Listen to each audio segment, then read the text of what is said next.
Yaya Kone, bonsoir. Grand-Marie, bonsoir. Famille, connectez-vous. On va faire ce direct, la chap-chap.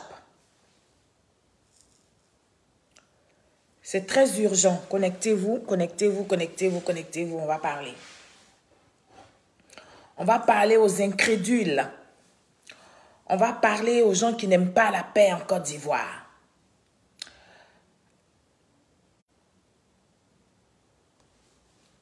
Merci, merci à vous tous qui êtes présents. Merci, merci, merci, merci, merci. On va faire ce qu'on a à faire pour que le direct aille très loin. N'est-ce pas?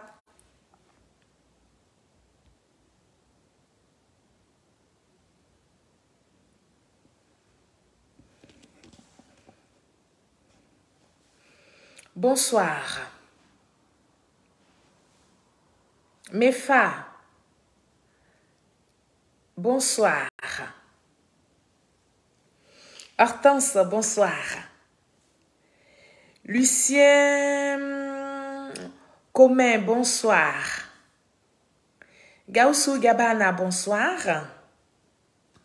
Allez-y, faites monter le mercure, famille. Faites monter le mercure, c'est très urgent. Il faut que nous essayions de rétablir un peu le respect sur les réseaux sociaux. C'est de ça qu'il est question. Ça s'était calmé, mais les gens veulent reprendre de plus belle. Les gens veulent troquer l'histoire de la Côte d'Ivoire. Et donc, nous allons parler au peuple de Côte d'Ivoire. Nous allons expliquer les choses comme il faut pour que les Ivoiriens comprennent. C'est de ça qu'il s'agit. Parce que nous avons un certain nombre de personnes qui veulent, pour eux, ce sont eux qui détiennent la vérité absolue. Malheureusement pour eux, nous sommes aussi des témoins de l'histoire de la Côte d'Ivoire. Et donc, nous allons parler. André Bomba, bonsoir. Bonsoir à vous tous. On va commencer à 150 personnes. Donc, faites monter le mercure. Il est tard. Je sais qu'à Abidjan, il n'est pas tard, mais ici en France, il est un peu tard. Quand même, il est 22 h. Mais il était quand même important que je fasse ce direct-là. Moïse, Chérif, bonsoir. Bonsoir à vous tous. On peut reprendre des si belles les étoiles. Hein? Donc, pour mon anniversaire, j'attends que vous m'offrez des étoiles. Et puis, je suis toujours là. J'attends toujours vos cadeaux. Merci à tous ceux qui ont déjà participé, qui m'ont envoyé pas mal de messages, pas mal de cadeaux. Je vous remercie. Mais ce soir, nous allons parler. Nous allons expliquer les choses. Oui, je suis de retour. Donc, nous allons échanger vite, vite. Je vous attends. Faites monter le mercure parce que c'est urgent. Il est tard. Ibrahim, taguez vos amis, taguez vos parents. Mais surtout, taguez l'opposition de Côte d'Ivoire. Tout ce que vous avez en esprit, il faut les taguer. Il faut surtout taguer ce Soulé de Paris qui se prend pour le meilleur des communicants sur la toile. Il faut le taguer. On va essayer de rappeler les choses. C'est de ça qu'il est question. Dites-leur que la fille du Prado, la fille de déconstruction, est là, est revenue. Nous allons reprendre nos activités. Et donc ce soir, je voudrais commencer par cette vidéo de mise au point, n'est-ce pas? En même temps, qui est bourrée de preuves. De preuves pour, n'est-ce pas, vous donner les informations vraies. Parce que c'est ça mon rôle. Mon rôle, c'est de vous apporter la lumière. Mon rôle, c'est de mettre à nu le mensonge qui veut forcément faire passer dans l'esprit des Ivoiriens. Et donc, moi, je suis là pour vous rappeler les choses, pour remettre les choses mal placées, pour les remettre en place. Sans intention, sans prétention aucune, mais il faut parler. Il faut parler avec le cœur et c'est ce que je vais faire ce soir. Vous m'excuserez, je n'ai pas encore mis à point tout mon matériel, ça va arriver, ça va venir.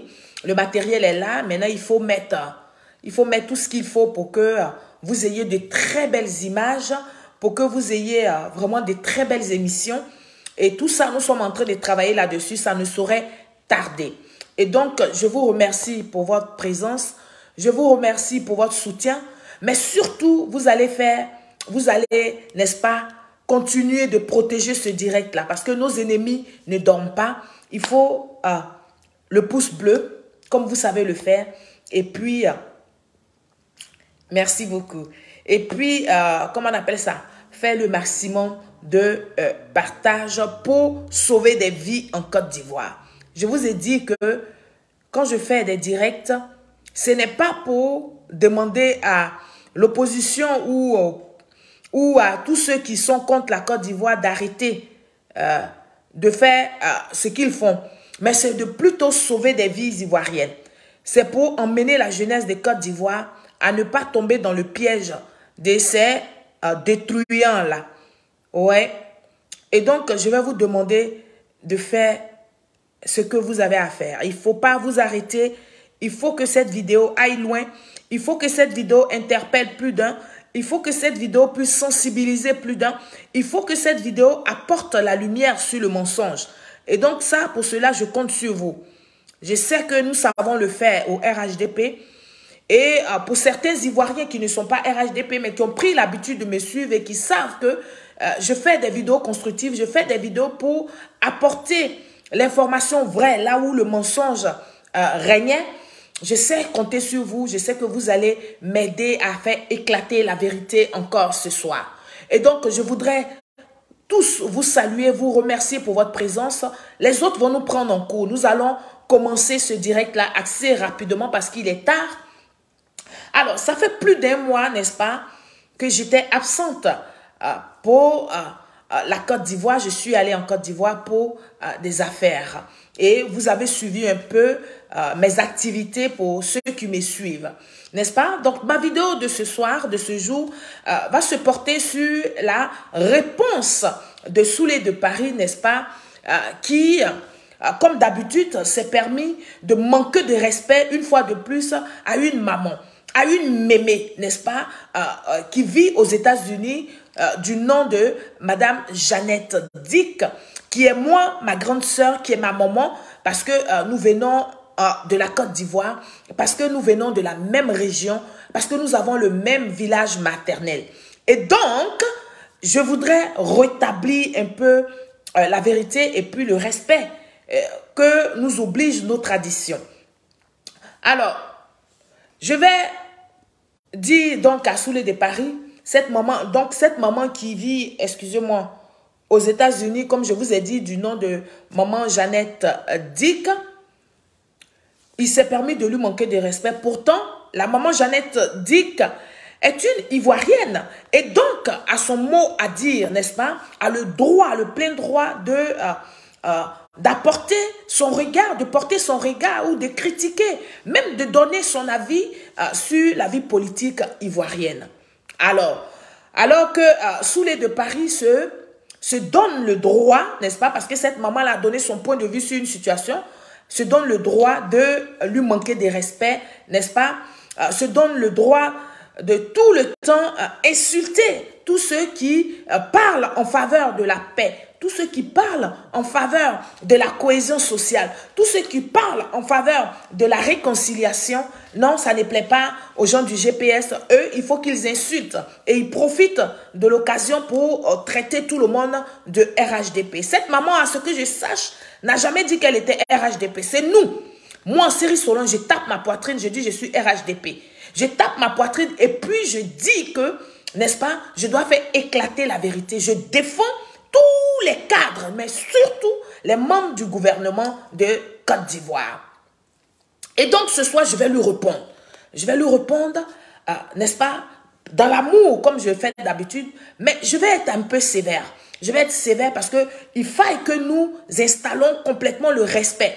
Il faut que ces gens-là posent le débat politique et nous allons nous exprimer de façon politique, sans injure et sans, n'est-ce pas, sans passion. C'est de ça qu'il s'agit parce que les Ivoiriens n'ont plus besoin d'être passionnés. Ils ont juste besoin de savoir la vérité. Alors, de quoi il s'agit? Il s'agit que le 29 avril dernier, le MGC donc de Mme Simone Ehivé Gbagbo a tenu, n'est-ce pas, un discours dans lequel elle a demandé le retour de Soro Kibafori Diom. C'était lors de son discours, là, son discours s'est passé à Bouaké. Et donc, je vais vous faire écouter les propos de Mme Simone Ehivé Gbagbo Et puis, nous allons aller dans le vif du sujet. Tous ceux qui arrivent, qui nous prennent en cours, partagez le direct et puis continuez de taguer vos amis. Je vais vous présenter ici, n'est-ce pas, cet élément-là que j'ai nommé CV, et que j'ai nommé CIV OTP 001. Nous allons écouter ici Madame Simone Gbagbo. Mesdames et messieurs,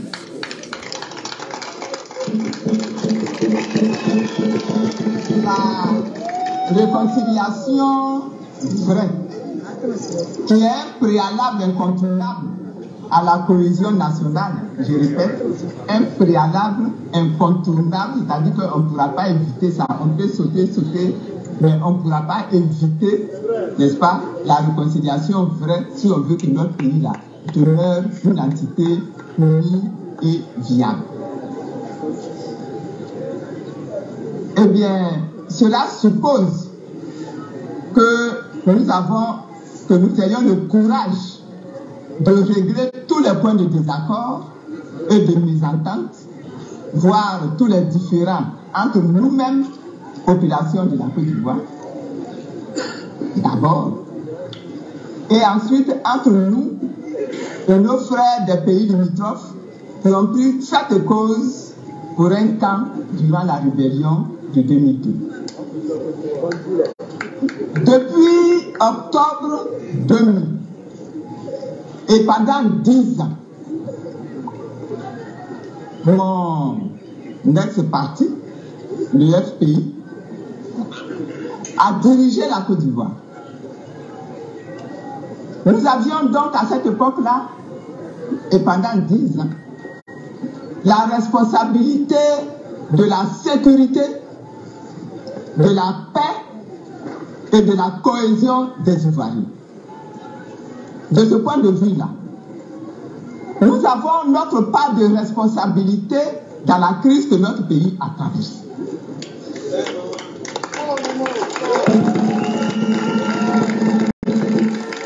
À ma double qualité de haut responsable du FPI, parti au pouvoir d'alors, et de première dame, au moment des faits, je tiens encore une fois à demander pardon à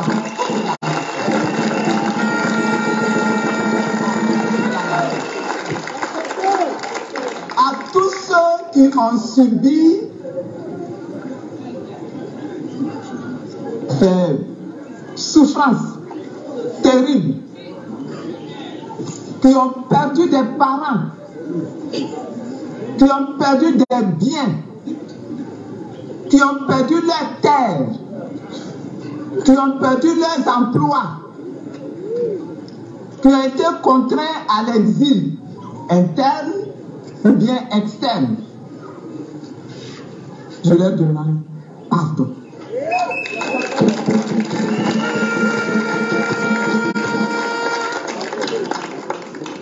Mais je voudrais aussi dire que moi, j'accorde mon pardon à tous ceux qui ont causé du tort à la nation ivoirienne. À tous ceux qui ont causé du tort à ma personne même.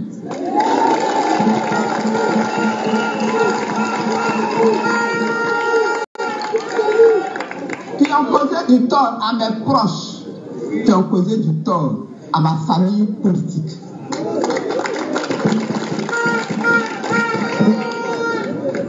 J'exhorte tous les responsables politiques de la Côte d'Ivoire à me suivre dans cet exercice.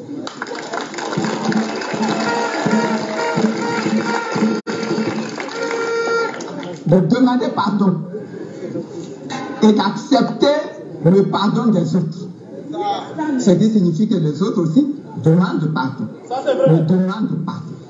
Moi, d'avance, j'accepte le pardon. Et je souhaite que nous acceptions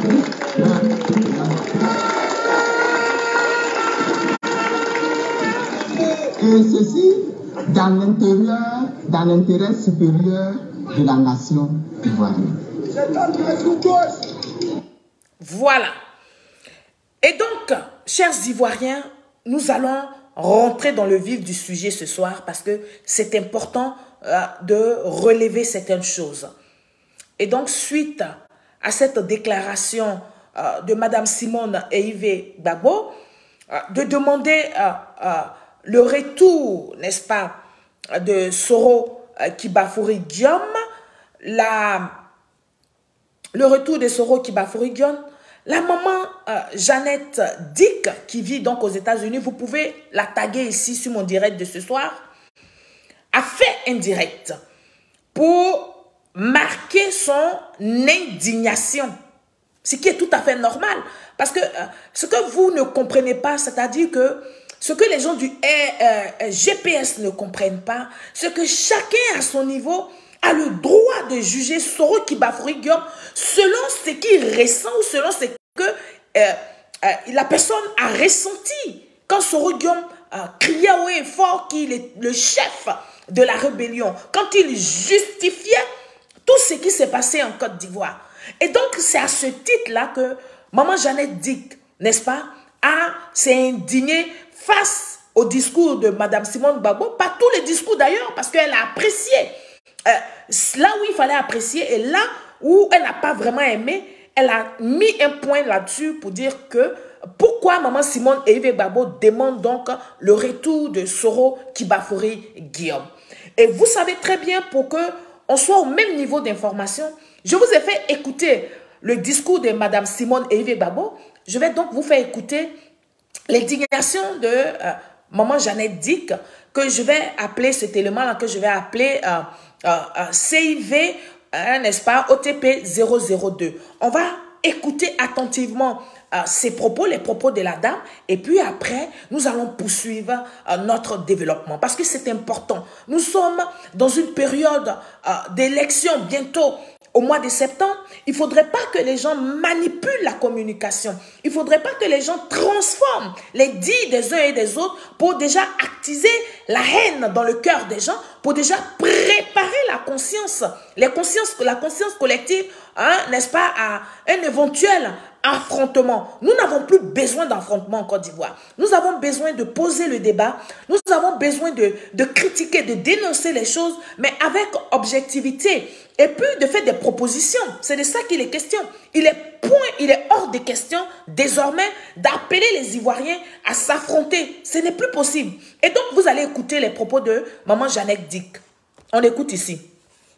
Non, elle dit, pour l'intérêt supérieur de la nation, voilà. Soro Guillaume doit rentrer. Pour l'intérêt supérieur de la nation, Soro Guillaume doit rentrer au pays. Quel est cet intérêt supérieur que représente Soro Guillaume?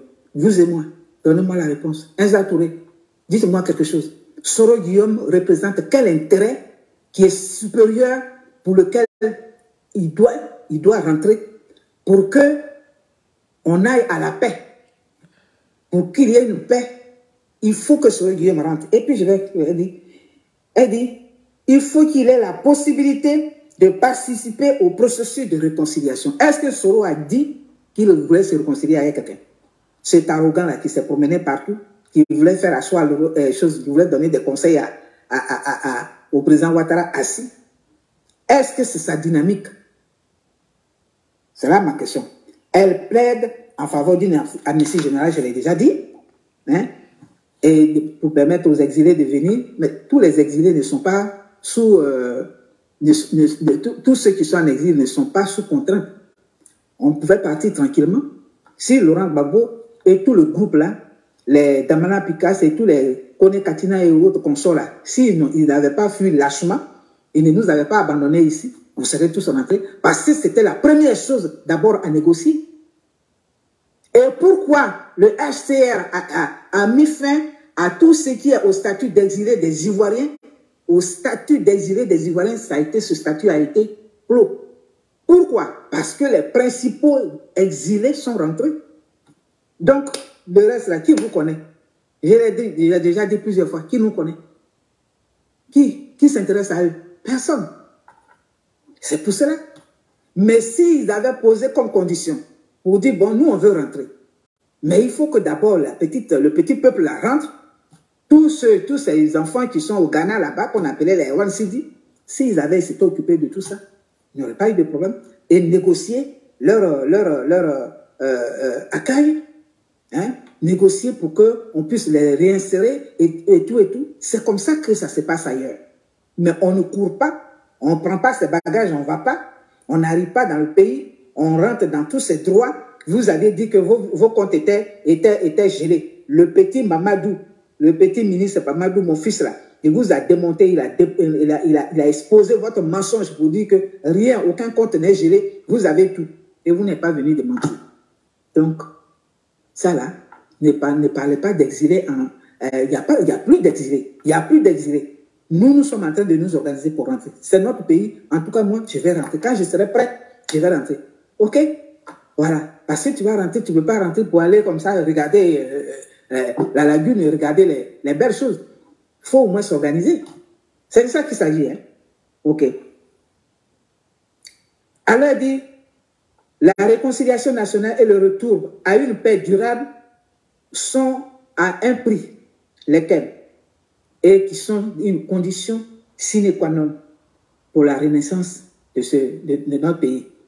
Et le prix, c'est quoi? Que Soro Guillaume rentre. Que Soro Guillaume rentre. Alors, madame, quand vous, aujourd'hui encore, en 2023, après ce que Soro Guillaume a fait, après la pilule que vous nous avez fait avaler, parce qu'aujourd'hui, vous reconnaissez que vous étiez la première dame, donc vous avez votre responsabilité. Quand votre mari prenait cette décision de nous faire avaler cette pilule à mère là, vous n'allez pas venir nous dire que Soro Guillaume est la clé. Sans Soro Guillaume, il ne peut pas avoir la réconciliation. C'est pas possible. C'est pas possible. Vous ne pouvez pas, comment on appelle, conditionner la paix par un quelconque retour ou bien par une rentrée de Soro Guillaume dans son pays. Qui l'a chassé? C'est lui-même qui a écrit, c'est lui-même qui a dit « je suis comme ça », c'est tout. Soro Guillaume même était qui? Soro Guillaume est devenu Soro Guillaume quand il était avec vous, quand il était le fils de Laurent Gbagbo dans la FESI. Ça, c'était le petit Soro Guillaume qui était prêt à faire tout, comme les étudiants en Chine là-bas. Voilà, comme le maoïsme qu'on mettait dans leur tête. Mais Soro Guillaume même est devenu Soro Guillaume quand il a rencontré Madame Folorou, Madame Dominique à chose comme on appelle à Paris, hein, et puis qu'il a accepté. Et quand il s'est présenté comme député candidat policier avec Madame Henriette Dadou Diabaté, voilà d'où est parti Soro Guillaume. Soro Guillaume est devenu Soro Guillaume quand IB a dit nous sommes des militaires, nous on n'a pas le temps de parler dans les radios, de faire les discours, toi viens parler à notre place. Voici, c'est à partir de là, il est qui? Et lui, il n'a rien trouvé d'autre à faire que de prendre les armes, de mettre des gens dans les conteneurs et de les tuer. De tuer nos parents, de tuer nos compatriotes. Alors, il ne faut pas conditionner la paix à un retour à Soro Guillaume. Ça là, on n'est pas d'accord. Moi, personnellement, et mon peuple de paix qui est là, je suis sûr que nous ne sommes pas d'accord aussi. Voilà. Ça, on ne peut pas conditionner cette paix-là. Et puis, ce n'est pas à vous de dire, il faut pour une paix durable, il faut. Là encore, vous vous imposez. Il ne faut pas, madame. Grande sœur, il ne faut pas. Parce que je crois qu'il doit avoir 2-3 ans. Il ne faut pas. Voilà. Vous avez reconnu votre part de responsabilité. Vous avez appelé, vous avez plaidé à ce qu'on fasse sortir les prisonniers. Vous arrêtez là. Mais il ne faut pas dire pour une paix durable. Qu'est-ce que Soro Guillaume va apporter dans la Côte d'Ivoire? L'absence et la présence de Soro Guillaume égale à quoi? Égale zéro. Soro Guillaume n'est pas là à regarder ce que le pays est devenu. Et vous voulez encore l'utiliser? Ou bien vous l'appelez pour l'utiliser? Vous voyez, c'est ça ce qui n'est pas bien. Hein? Vous ne parlez pas d'autre chose que de retour de Soro Guillaume. Soro Guillaume va rentrer, mais Soro Guillaume va changer quoi en la Côte d'Ivoire? Soro Guillaume va changer quoi? Regardez même ce qui se passe au sein de son parti. Soro Guillaume va changer quoi? Rien du tout. Rien. Ce n'est qu'un fouteur de tout. C'est ce qu'il est. Alors parlez. Vous êtes parti. Le pouvoir même vous a honoré. Il y avait l'État qui était représenté par le préfet. Le préfet était représenté. Le PDCI vous a honoré. Le PDCI vous a honoré. Hein? Par la présence de Wassena, le général Wassena. Il était là. Tous les autres, ils vous ont, les chefs coutumiers on vous a honoré. Madame, restez dans ça. Laissez affaire de Soro Guillaume Douala. Il faut laisser ça. Voilà. N'imposez pas Soro Guillaume à quiconque. Parce que là, quand vous faites ça, là, vous déviez. Vous déviez. Ce n'est pas bon. Voilà. C'est ce que je voulais dire. Merci. Alors, vous avez bien entendu, vous avez bien écouté les propos de maman Jeannette Dick. Il faut la taguer. Je lui passe mon bonsoir. Je lui fais un grand clin d'œil au passage. Alors, en écoutant, et comme d'habitude d'ailleurs, quand vous avez écouté les propos de cette dame-là, mais ce sont les propos d'une dame qui donne son avis, son point de vue sur la vie politique en Côte d'Ivoire. Ce qui s'est passé en Côte d'Ivoire, là, dites aux gens de GPS, là, malheureusement pour eux, il y a des survivants. Donc chacun a le droit d'interpréter ce qu'il a vécu comme douleur, comme il veut, quand il s'agit de Soro Kibafori Guillaume. Et comme à son habitude, les zouaves de Soro Kibafori Guillaume, les coulisses, c'est-à-dire que les porteurs de sacs à main de Soro Guillaume, parce que oui, il nous a traités, nous les gens du RHDP. Donc je me permets ce soir, d'accord? Je voulais encore profiter tout ce mois de mai là pour jouir de mon anniversaire, mais malheureusement, le travail m'appelle. Et donc, je vais répondre à ce monsieur-là. Mais avant de répondre à Soulé de Paris, qui est parti dans les injures, hein, n'est-ce pas, à l'endroit de cette maman-là, je vais mettre sa vidéo que vous allez écouter. Et puis après, nous allons le décortiquer parce que c'est de ça qu'il s'agit. On va écouter ici cet élément que j'appelais pièce jointe. OTP CVI, n'est-ce pas, 003. CIV 003. On va écouter ici Soulé de Paris. Une mémé vient faire combat politique sur Facebook avec ses petits-enfants. Mais Guillaume Soro ne se donne pas de loin. Mais toi, tu viens. Là où on parle de paix et de réconciliation, on dit sagesse. Pause. Déjà, qu'est-ce que l'âge a à voir? Parce que cette dame, Madame Jeannette Dick, dont il parle, mais Madame Simone Gbagbo est plus âgée que Maman Jeannette Dick. C'est pas parce que Madame Simone Gbagbo a été première dame que c'est elle qui a fait un combat, c'est elle la seule femme qui a fait un combat en Côte d'Ivoire. Oui, voici les femmes comme Maman Jeannette Dick, qui ont aussi œuvré pour que le FPI là soit à son temps au pouvoir. Malgré qu'elle était au PDCI, elle a fait un combat pour faire accepter le FPI, ceux à qui elle pouvait faire accepter le FPI. Et donc, elle a participé à ce que M. Laurent Gbagbo soit président en Côte d'Ivoire. Elle a le droit, n'est-ce pas, de critiquer la vie politique. Elle a le droit de donner son point de vue. Mais Soulé ne s'est pas arrêté là. Je rappelle cela à Soulé, ça n'a rien à voir. Le fait qu'elle soit, elle ait 70 ans ou quoi, ça n'a rien à voir. Elle a le droit en tant que citoyenne ivoirienne. Mais on va l'écouter, écoutez ses propos. Quand on a déjà dépassé 70 ans, comme toi tu l'as déjà dépassé là, tu es déjà sage. Ou bien c'est les enfants de 20 ans qui ont donné conseil. Parce que ici là, c'est l'impolitesse pro max. Donc, pause. Alors déjà, je vais dire à Soulé de Paris que Facebook n'est pas un politesse pro masse. C'est vous, les gens du GPS. C'est vous qui manquez d'éducation. C'est vous qui avez été élevés, mais sinon qui avez été... Je ne sais même pas comment vous avez reçu votre éducation. C'est vous qui avez envoyé les injures en politique. En politique, sur Facebook, là, c'est vous et les gens du PPAC. Oui, c'est vous qui avez envoyé les injures. Donc, il ne faut pas faire croire aux gens que Facebook, là, nous qui parlons de politique, nous insultons. La preuve, moi, ça fait 3 ans, bientôt 4 ans, je parle du RHDP, mais je n'insulte personne. Je recadre les gens avec des éléments de preuve. Donc, chacun a son éducation. Dis aux populations qui t'écoutent là, aux gens qui t'écoutent là, que toi, tu n'as pas eu d'éducation. Donc, tu ne sais pas faire la part des choses. Tu aurais pu parler à Maman Jeannette Dick autrement, en lui apportant des éléments de preuve, en lui disant que non, si Madame Simone Gbagbo, il faut argumenter. Chez vous, il n'y a pas d'argument, mais il n'y a que des injures. On continue de l'écouter parce que lui, on va lui parler tout à l'heure, mais très fort. Écoutez ça. Que te mettre en pâture. Nous sommes dans le macrocosme politique en Côte d'Ivoire. C'est la jeunesse qui prime. Elle a 70% de la population. Mais toi, tu es une mémé. Et toi, tu es sûr que la haine que tu véhicules, que tu distilles, cette haine-là, est-ce que tu pourras ingurgiter ce que tu es en train de véhiculer là? Est-ce que quand on va sortir, te mettre ici et puis te donner des conseils, tu penses vraiment ça fait mal quand j'ai écouté la vidéo qu'on m'a envoyée. Parce que je dis, mais cette maman-là, attends, elle est sur Facebook, elle me dit oui. Ah, depuis quand on dit non, c'est son travail. Ah, ok.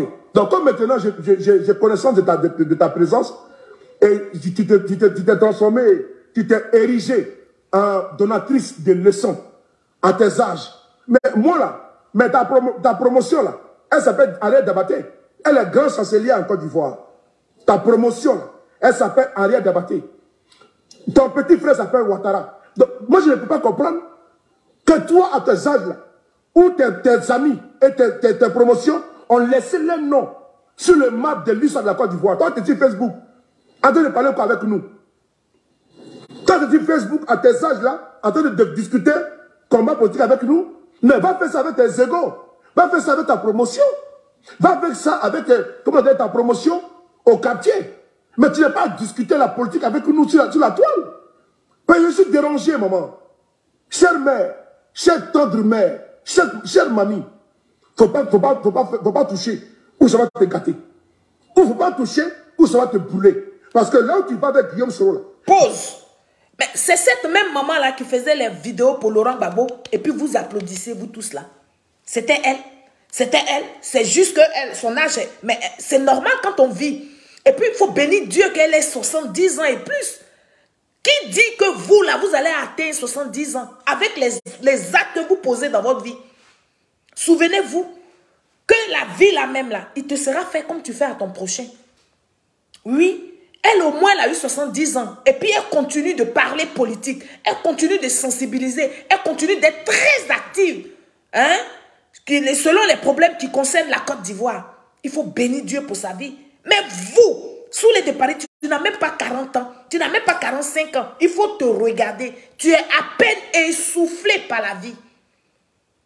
Tu es à peine essoufflé par la vie parce que tu as une feuille de route qui ne te donne pas le temps de t'occuper de toi. Tu as une feuille de route qui ne te permet pas de parler vérité, de dire la vérité. Mais tu as une feuille de route qui te met dans la peau d'un Satan, de quelqu'un qui doit injurer pour se faire entendre, de quelqu'un qui doit crier à tout bout des chemins, de quelqu'un qui doit s'enfermer dans un véhicule pour s'exprimer.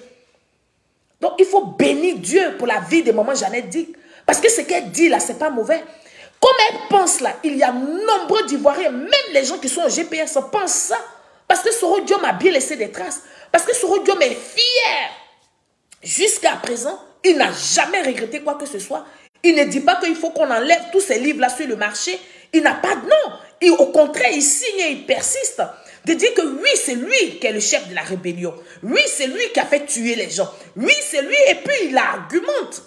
Il donne ses raisons pour lesquelles il est arrivé à poser ces actes-là. Donc, tu ne peux pas empêcher les Ivoiriens de s'exprimer.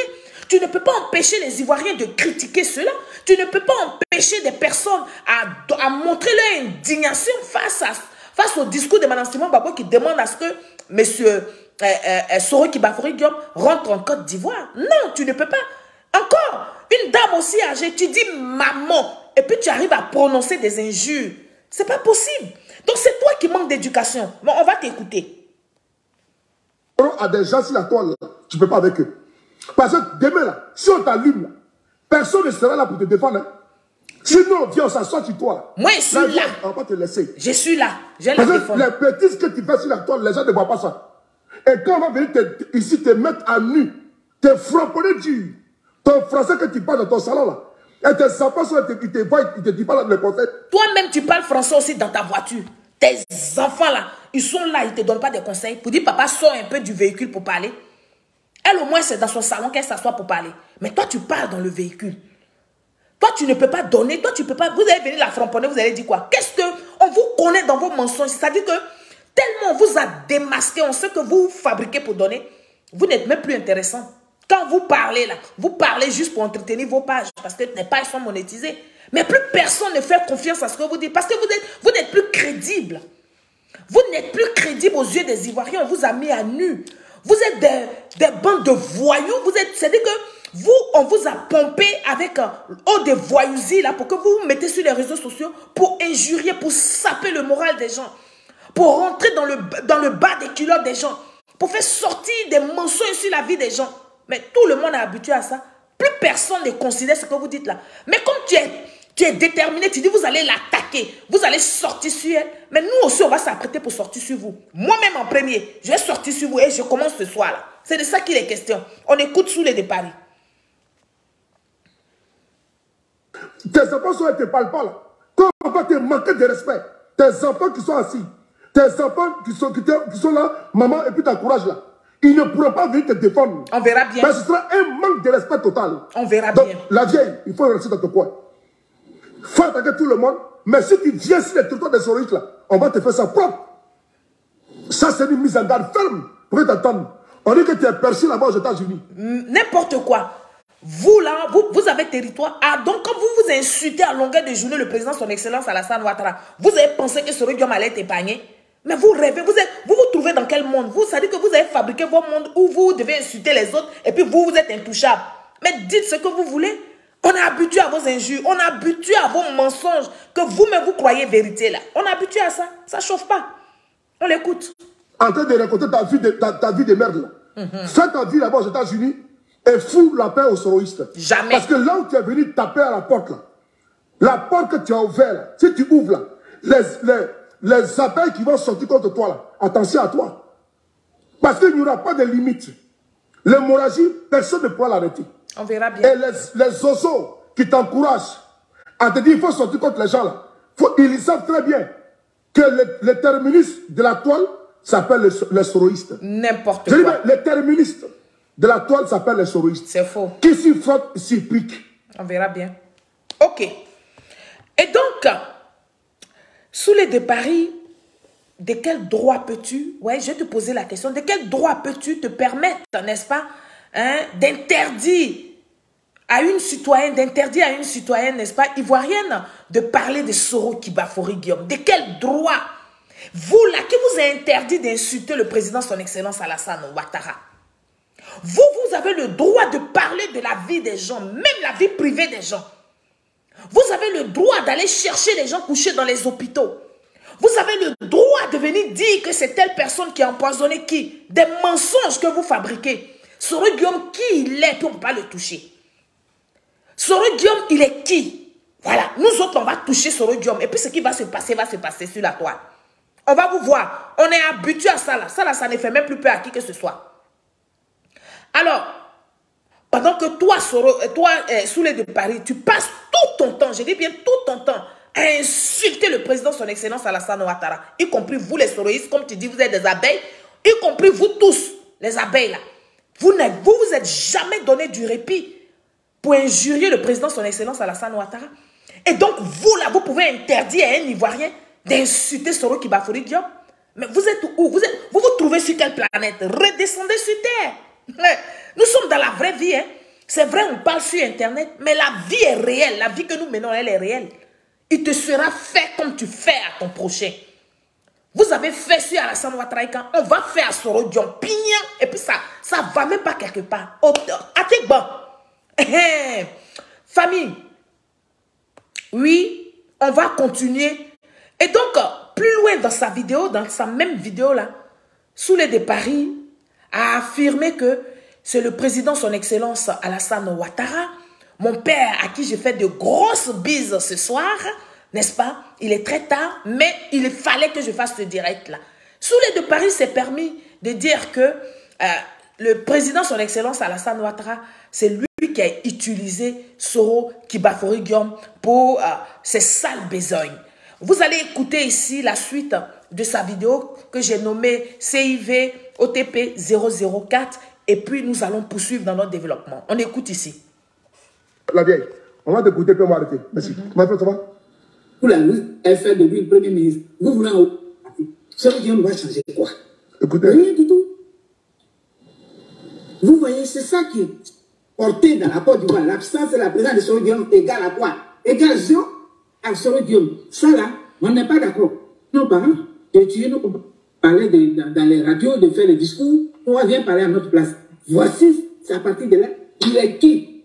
Et lui, il n'a rien trouvé d'autre à faire que de prendre les armes, de mettre les gens dans les conteneurs et de les tuer. De tuer nos parents, de tuer nos compatriotes.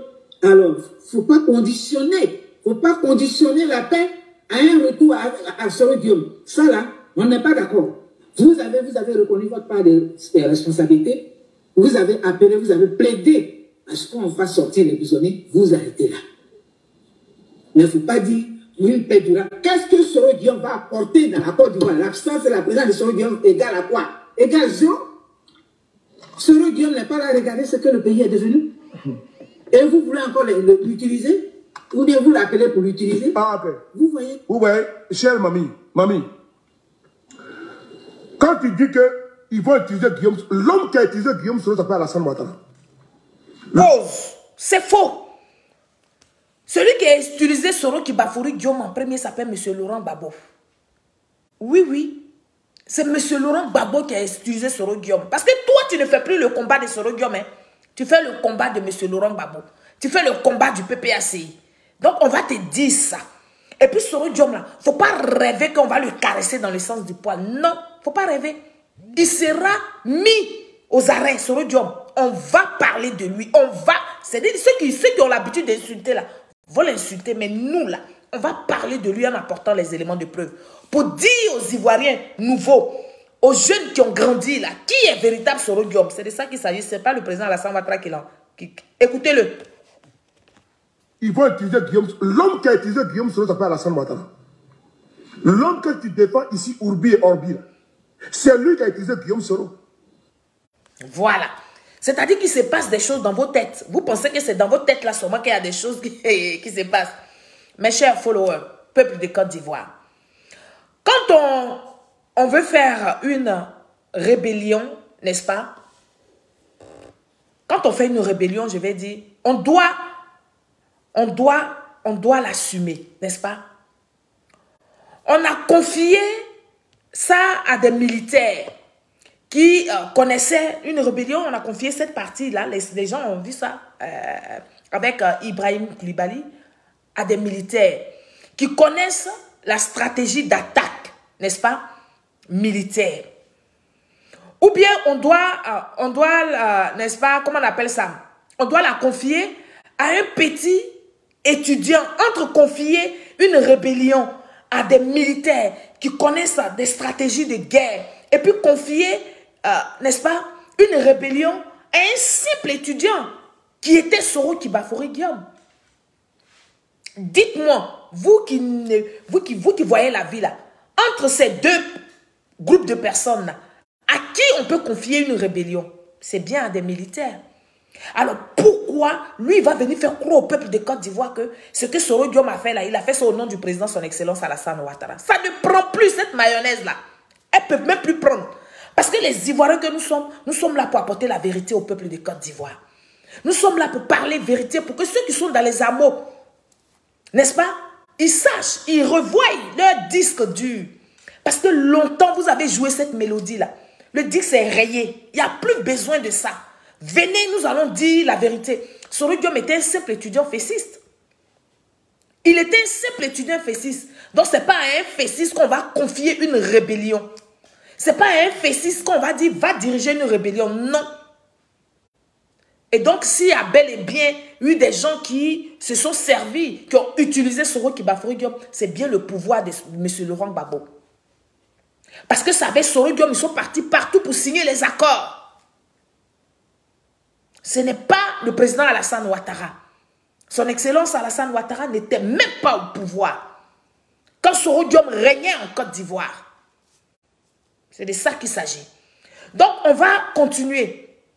Alors, je vais ici appeler l'ami intime aussi de Soro qui bafouri Guillaume, que vous tous vous connaissez, Doumbouya Major, qui va vous expliquer qui est véritablement Soro qui bafouri Guillaume. Et quel est le combat que Soro Guillaume mène? Quel est le combat que Soro Guillaume a toujours mené? Soro Guillaume n'a jamais mené un combat des Ivoiriens. Soro Guillaume ne mènera jamais un combat dans l'intérêt du peuple de Côte d'Ivoire. Soro Guillaume va mener un combat dans son intérêt personnel parce que Soro Guillaume a pris des engagements fermes de dire qu'il ne peut pas mourir pauvre. Il ne peut pas être pauvre dans son pays. D'où Soro Guillaume s'est donné les moyens de pouvoir faire tout ce qui est négatif pour pouvoir, n'est-ce pas, avoir les moyens financiers. On va écouter ici Doumbouya Major sur cette petite vidéo-là, CIV OTP 005. On écoute ici ensemble. Maintenant, je vais parler de notre ami Guillaume. Hein, notre ami Guillaume. Et puis bon, de ses propos de... Moi, je voudrais d'abord dire à nos opposants, ne suivez pas Guillaume. Voilà. Parce que Guillaume se bat pour des problèmes personnels et il embarque, il vous embarque et il embarque la nation dans ses problèmes personnels. Mais vous savez, on est dans un système dans lequel il n'y a pas d'aide sociale véritablement. Ce n'est que maintenant que le Premier ministre, qui est quelqu'un que je respecte beaucoup, Amadou Bon Coulibaly, a mis en place le filet social, qui est une aide sociale que l'État donne aux plus défavorisés, aux démunis. Mais ça n'existait pas dans notre pays jusqu'à un certain moment. Donc quand tu étais pauvre dans ce pays-là, quand tu étais orphelin, quand il y avait des problèmes, il n'y avait aucun système d'aide. Et on était dans cette situation, dans notre pays. Il n'y avait aucun système d'aide pour les pauvres, les plus démunis. C'est-à-dire que chacun était amené à se débrouiller pour vivre et pour survivre. Dans ces conditions, que Guillaume a perdu son père et sa mère. Il était totalement démuni. Voilà. Pauvre, misérable. Quand cela est arrivé, il faisait pitié. Et c'est des gens comme le Dosongui, connaît Dosongui, et des gens comme Zana, qui avait la société Cito, société de transport Cito, qui nous a aidés les 2 fois pour qu'on puisse enterrer les parents de Guillaume. C'est-à-dire, pour réunir même 5000 francs, c'était une difficulté. Pour Ah, Guillaume. bon, d'accord. En maîtrise, n'avait même pas fait de soutenance et autres, et puis se retrouve avec la perte de ses parents. Donc, je voudrais faire une analyse clinique pour que vous compreniez un peu la personnalité et ce qui l'a poussé dans l'engrenage dans lequel il est difficile pour lui de sortir. Ce n'est pas pour le dédouaner, mais il s'est retrouvé dans une situation de grande difficulté avec ses petits frères, les Simon et autres, ses soeurs, dont il avait la charge. Il est devenu soutien de famille à un âge où il n'avait aucun moyen. Voilà. Où aucun de ses diplômes ne lui permettait de travailler. Il venait de faire une licence en anglais qui ne lui donnait même pas la possibilité d'aller enseigner parce qu'il faut faire le CAP-CG ou le CAPES à l'ENS pour pouvoir avoir le titre officiel d'enseignant. Donc voilà comment notre frère s'est retrouvé dans une situation où il devait se battre, trouver les moyens dans un pays qui ne lui offrait aucune possibilité. C'était sous le régime de Bédier. Il n'y a aucune possibilité pour les orphelins, pour les pupilles de la nation. Il n'y avait aucune possibilité. Donc le voilà soutien des familles. Il était obligé de se battre pour dire, il faut que... Voilà comment Guillaume a pris la résolution de se sacrifier pour sa famille, pour ses frères. Advienne que pourra, il a choisi, y compris s'il fallait aller en enfer, il a choisi de se battre par tous les moyens dans ce pays. Il a dit, quand souvent je l'écoutais, moi je ne peux jamais accepter d'être pauvre dans mon pays. Voilà les propos de Guillaume. Je connais bien Guillaume, son père me trouvait souvent, il aimait causer avec moi à la cité de Yopougon. Chaque fois qu'il venait voir Guillaume, il aimait beaucoup Guillaume. Travaille à la Satmassi, me disait, moi j'ai que pour tout bien, moi Clément, je n'ai que pour tout bien qu'une moto. Ouais, ça me... Voilà, comme vous avez connu quelqu'un dans son intimité, c'est difficile souvent. Mais voilà la situation dans laquelle notre frère s'est retrouvé, où il devait se battre par tous les moyens humainement possibles pour pouvoir aider les autres. Donc il a choisi de se sacrifier pour les autres. Voilà comment il s'est rapproché de certains partis politiques. Voilà. Donc, sous les de Paris, de quoi parle le test? Soro-Guillaume, on ne peut pas utiliser Soro-Guillaume. Le président, son excellence Alassane Ouattara, ne pourrait jamais utiliser Soro-Guillaume. Parce que Soro-Guillaume lui-même, il s'est donné déjà une mission. La mission de relever ses frères et sœurs. Parce qu'il était dans la misère. Parce que ses parents sont morts dans la misère. Son père avait pour seul bien une moto. Pour avoir 5000 francs même, c'était compliqué. Donc Soro Guillaume dit, même s'il doit trouver la mort dedans, il va créer son chemin pour avoir les moyens pour soutenir sa famille. D'où vient qu'il a rendu service au président son excellence Alassane Ouattara. Tout ce que Soro Guillaume a fait là, il a fait ça parce qu'il avait ça dans sa tête. Il avait envie de ne pas mourir pauvre comme ses parents. Il voulait relever ce défi-là. Il voulait enlever la honte de la pauvreté sur ses parents, sur le cadavre de ses parents. Cadavre même que les gens l'ont aidé, ils ont cotisé pour qu'il enterre ses parents là. Pour que ses parents soient enterrés là. Il veut enlever cette dette-là sur sa tête. D'où il a commencé à se jeter dans des choses pas possibles. À quel moment le président son excellence Alassane Ouattara l'a trouvé? Pour dire qu'ils vont les utiliser. Alors, Souley de Paris, voici la vraie vie de ton Soro Kibafouri Guillaume. Ton misérable mentor, on va dire ça comme ça, parce que tu dis, si on parle de Soro Guillaume, toi tu vas sortir sur les gens, mais on est habitué à pour toi là. On est fatigué, ça dit que ça n'ébranle même plus les Ivoiriens. Mais il fallait quand même que j'éclaircisse certaines choses, c'est pour ça que je sors ce soir. Parce que vous voyez très bien que depuis que j'ai allumé le feu de multiplier les vidéos de déconstruction, la toile respire. C'est-à-dire que la toile a été nettoyée par la nature elle-même. Oui, c'est-à-dire le mensonge a commencé à disparaître. Et les gens ne venaient qu'écouter seulement maintenant la vérité. Donc, ils n'ont plus d'audience. Il faut reprendre les injures. Comme on sait que la majorité aime la médiocrité, aime là où on insulte, là où on montre les seins, là où on montre les poitrines, là où on fait sortir les couleurs des culottes pour réavoir une audience. C'est pourquoi il fait semblant de dire qu'il va insulter maman Jeannette Dick. Non, ce n'est pas pour ça. Venez poser le débat. Qu'est-ce que Soro Guillaume a fait comme combat qui a profité aux Ivoiriens? Question. Venez expliquer au peuple de Côte d'Ivoire. Nous, on veut savoir. Et donc, quand on va parler de Soro Guillaume, vous allez sortir sur la vie des gens. Vous pouvez donner conseil à quelqu'un. Vous pouvez donner conseil à quelqu'un. Vous ne pouvez même pas. Vous êtes très mal placé. Vous êtes très mal placé parce que vous n'avez aucune éducation. Pour vous faire de la politique, c'est d'injurer les gens. Pour vous faire de la politique, c'est de mentir sur la vie des gens. Pour vous faire de la politique, c'est d'insulter les enfants des gens. Vous n'avez jamais posé un débat et puis on va discuter sur ce débat-là et puis on va se séparer avec des arguments. Que ce soit vos intellectuels comme les soi-disant les Franklin Nyamsi et consorts. Vous vous êtes donné l'habitude d'insulter, de rentrer dans les injures. Quant à l'autre, la Penglinche qui est aux États-Unis, alors on n'en parle pas. Vous n'avez aucun respect pour qui que ce soit. Donc, les Ivoiriens ont fini par s'habituer à vos injures. Donc, ça ne prend plus. C'est comme Soro Guillaume. Il a fait plusieurs tentatives de soulèvement, Maintenant, soulèvement ne prend plus. Donc, il faut changer la méthode. C'est dans ça que vous êtes. Vous êtes en train de réfléchir. Vous êtes en train de préparer les consciences collectives. Vous êtes en train de préparer les choses en sourdine. Parce que vous savez qu'il y a des élections bientôt. Sinon, ce n'est pas parce que vous avez changé du tout. Et nous autres, quand nous faisons nos directs, ce n'est pas pour vous que nous faisons les directs. Nous faisons les directs pour les Ivoiriens. Nous faisons les directs pour sauver des vies. Nous faisons les directs pour dire au peuple de Côte d'Ivoire que vous, là, vous êtes dans le mensonge, vous n'êtes pas dans la vérité. C'est de ça qu'il est question. Famille, on va continuer parce qu'il faut qu'on continue.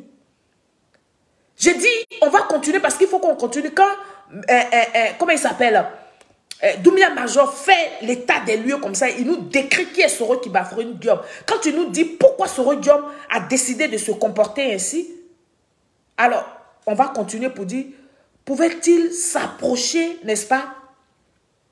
Est-ce que Soro Guillaume pourrait-il s'approcher du président son excellence Alassane Ouattara? Grand économiste. Ce n'est pas, on ne parle pas des économistes virtuels là qui n'ont pas pu relever quoi que ce soit en Côte d'Ivoire. Et ils sont allés chercher le président, son excellence Alassane Ouattara, pour venir redresser les choses. On parle d'un homme droit. On parle d'un homme crédible. On parle d'un homme qui a la carrure d'un homme d'État. Oui, il s'appelle son excellence Alassane Ouattara. On n'a pas connu d'eux en Côte d'Ivoire, après la mort de Félix Houphouët-Boigny. Donc, à quel moment les deux, là, les chemins allaient se croiser? Là, le chemin d'un économiste et le chemin d'un voyou pontanté, ça allait se croiser où? Nulle part. On va poursuivre, chers Ivoiriens. Nous allons continuer parce que Doumbia Major n'a pas fini de parler. Il va parler encore à Soro Guillaume. Il va parler, on va écouter très bien encore les propos de Doumbouya Major dans cette petite vidéo que j'ai appelée ici CIV OTP 006. On va l'écouter ici. Il est rentré dans la rébellion pour se positionner. Et quand il s'est positionné, il a pensé d'abord à lui-même sa situation et non à une cause quelconque.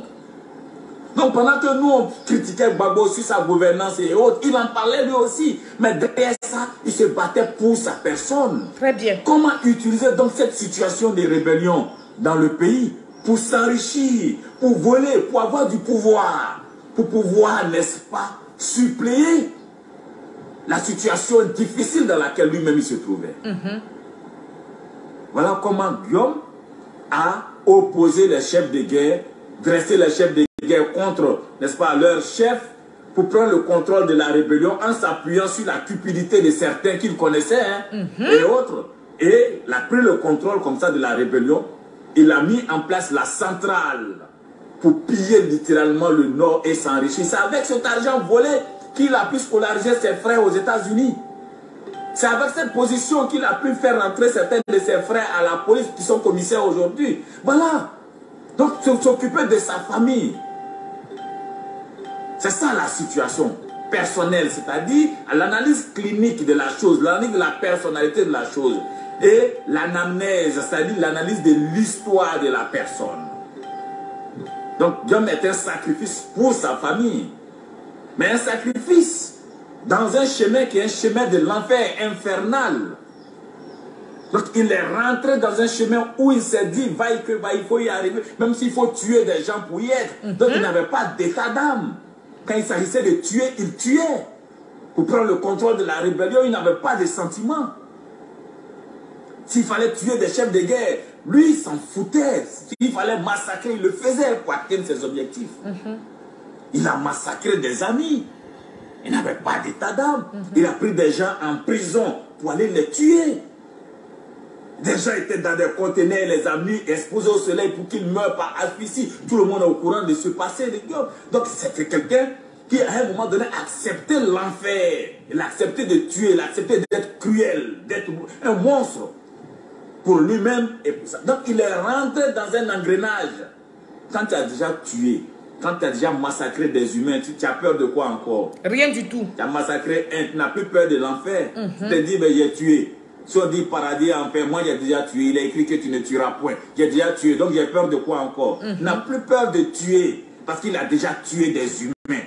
Il a déjà pris des humains, les a mis dans le conteneur, puis ils sont morts par asphyxie, il les a pris, il allait les enterrer dans des fosses communes. L'armée française a fait des déclarations, Amnesty a fait des déclarations sur tout ça, c'est connu. Il a pris les Kone Morel en prison, il allait les massacrer. Les Kone Moussa Babu, il allait les massacrer. Il a gardé même par devers lui les corps. Donc c'est quelqu'un de monstrueux, de cruel, mais c'est un schéma dans lequel il est rentré. Un peu contre sa volonté. Je ne dirais pas que le monstre qu'il est devenu parce que l'État de Côte d'Ivoire, notre système ne lui donnait pas le choix. D'autres avaient le choix, d'autres ont accepté d'être pauvres, mais lui ne voulait pas être pauvre. D'autres ont accepté leur situation, mais lui ne voulait pas accepter la situation. Il a choisi d'aller en enfer s'il le fallait. C'est de ça qu'il s'agit. Voilà les éléments motivationnels profonds de l'individu. Et donc, voilà. Alors, quand quelqu'un qui connaît Soroki Bafoury Guillaume parle comme ça, vous pensez que c'est de la haine? Vous pensez que ces choses-là ne sont pas connues du peuple de Côte d'Ivoire? Soulé de Paris, l'histoire de la Côte d'Ivoire est très fraîche. Ça, je tenais à te le rappeler. Parce que quand tu parles, tu as l'impression que l'histoire de la Côte d'Ivoire a existé 200 ans avant Jésus-Christ. Non, c'est hier seulement. Il n'y a même pas encore 20 ans. Donc, on connaît ça. On connaît ce qui s'est passé en Côte d'Ivoire. On sait. En dehors des enfants qui sont nés peut-être en 2005, en 2007, en 2008, en 2010, là. Ce sont eux peut-être qui ne savent pas trop ce que Soroki Guillaume est dans le pays. Donc, c'est à ceux-là que vous allez vendre des rêves. Mais ce n'est pas à nous les vieilles de la vieille. Non, ce n'est pas possible. Alors, j'ai dit que l'histoire de la Côte d'Ivoire est très fraîche et tu ne peux vraiment pas maquiller le cours de l'histoire. Ton mentor, Soroki Bafoury Guillaume, est rentré dans la rébellion pour ses besoins personnels. Il faut le dire au peuple de Côte d'Ivoire parce que c'est important, parce que nous voulons savoir et ceux qui ne savent pas doivent savoir cela. C'est important pour les Ivoiriens.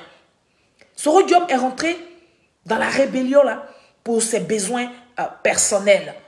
En pillant, je dis bien en pillant toute la richesse, n'est-ce pas, du Nord. Il faut le dire aussi. Ça aussi, quand il pillait là, il partait donner ça à Alassane Ouattara. Est-ce que quand Soro Kibafoury Guillaume pillait le Nord là, il partait faire les recettes qu'il faisait là, il partait mettre ça dans la main du président son excellence Alassane Ouattara? Jamais. Non.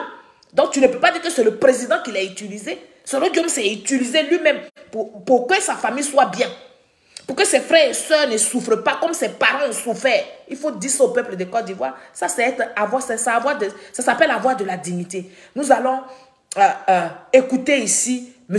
Laurent Gbagbo qui va nous confirmer que Soro Diom a pillé le Nord. C'est de ça qu'il est question. On écoute ici cette vidéo CIV OTP 007. On écoute M. Laurent Gbagbo. Côte d'Ivoire ne doit pas s'arrêter. Aujourd'hui, les effets de la guerre sont devenus insupportables. Aussi bien à l'intérieur de nos frontières que dans les pays voisins. Je l'ai dit, ce pays est trop important pour ses habitants, mais aussi pour l'Afrique de l'Ouest et pour l'ensemble du continent. Il ne peut demeurer encore longtemps l'otage d'une rébellion qui ne sait pas ce qu'elle fait. La rébellion ivoirienne est dans l'impasse. Mais cette impasse est aussi malheureusement celle de la Côte d'Ivoire.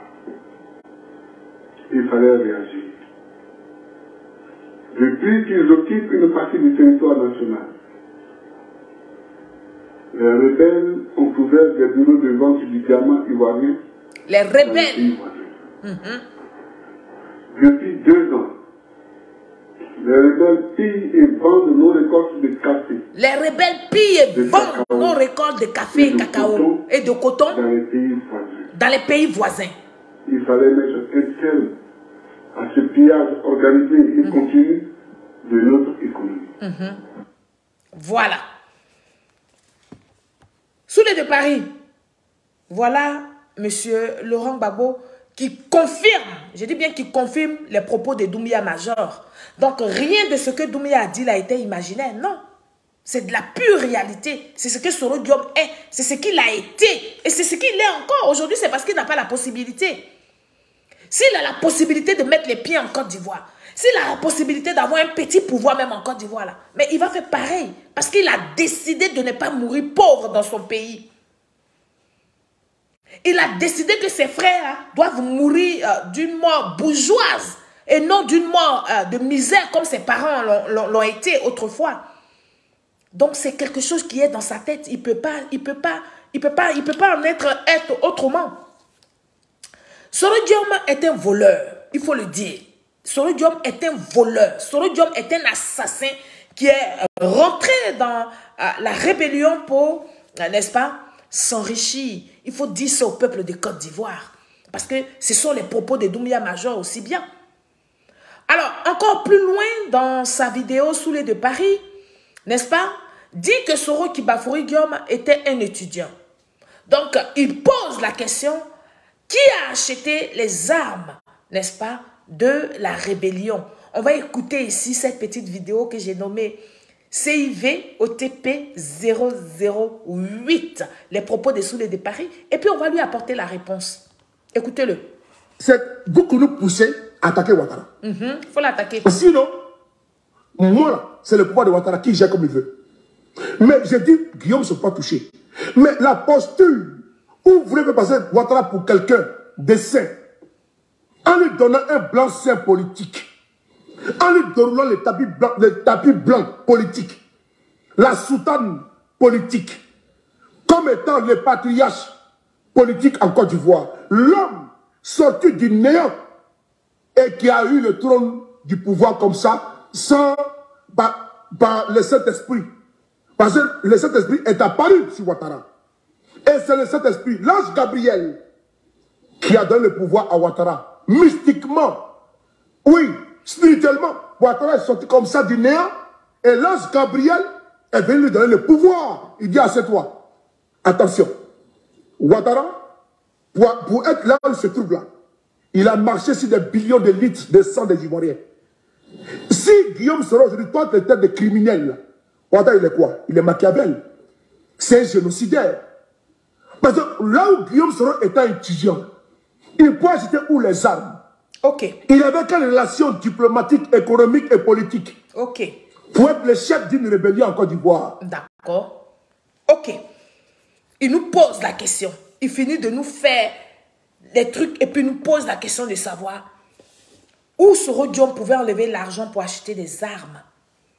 En gros, il veut faire croire à son audience que c'est le président, son excellence Alassane Ouattara, qui achetait les armes pour entretenir la rébellion que Soro Diom dirigeait. Il n'est pas le seul d'ailleurs à penser cela.